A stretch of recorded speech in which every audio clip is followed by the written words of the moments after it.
কখনো হারামের টাকা পকেটে ঢুকাবেন না, কখনো হারামের টাকা পকেটে ঢুকাবেন না। বাড়িতে নেওয়ার কথা দূরের কথা, হাতেই নেবেন না হারামের টাকা।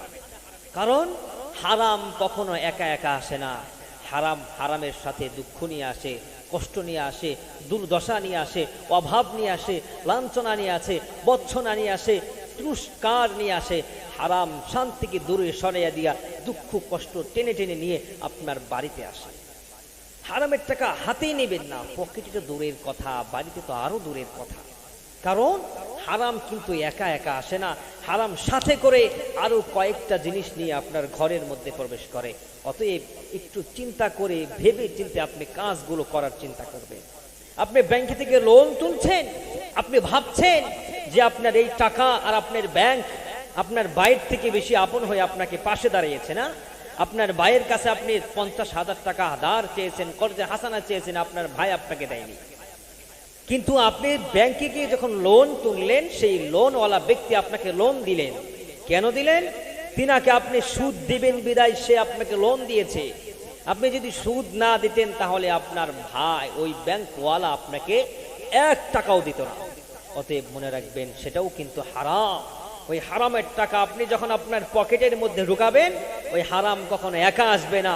আপনার সন্তানের অসুস্থতা নিয়ে আসবে, আপনার মা আপনার বাবার অসুস্থতা নিয়ে আসবে, আপনার স্ত্রীর অসুস্থতা নিয়ে আসবে, আপনার অভাব নিয়ে আসবে, আপনার দুঃখ ঘরে টেনে নিয়ে আসবে। ওই হারাম আপনার জীবন থেকে শান্তিগুলো আলাদা করে দিবে। আল্লাহ বলে দিয়েছেন, ওয়া হাল্লাল্লাহুল বাইআ ওয়া হাররামার রিবা। আমি আল্লাহ পাক রব্বুল আলামিন রিবাটাকে, সুদটাকে হারাম করলাম। এই সুদের মধ্যে তোমরা যেও না। কিন্তু পরিতাপের বিষয় হচ্ছে, বাংলার প্রতিটি ঘরে ঘরে আজকে হারাম ঢুকে গিয়েছে। ওই হারাম আজকে আমাদেরকে ছায়া বিস্তার করে ধরেছে। ওই হারাম আমাদের কেমন ভাবে ধরেছে, ব্যাংকের লোন ভিত্তিক সুদ আমাদেরকে এমন ভাবে ধরেছে, যেটাকে আমরা জায়েজ মনে করে আমরা ব্যবহার করতেছি।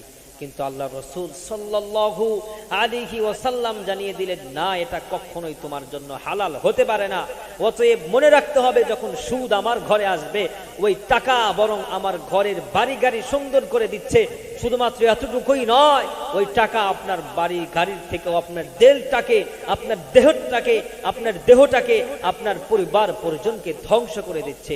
মনে রাখবেন, শুধু সৌন্দর্যই হালাল, হারাম টাকা আপনার ঘরে আসে না। ওই হারাম টাকা অভাব, কষ্ট, দুঃখ, রোগ, ব্যাধি নিয়ে এরপরে আপনার ঘরে প্রবেশ করে। বাঁচার জন্য চেষ্টা করুন ইনশাআল্লাহ।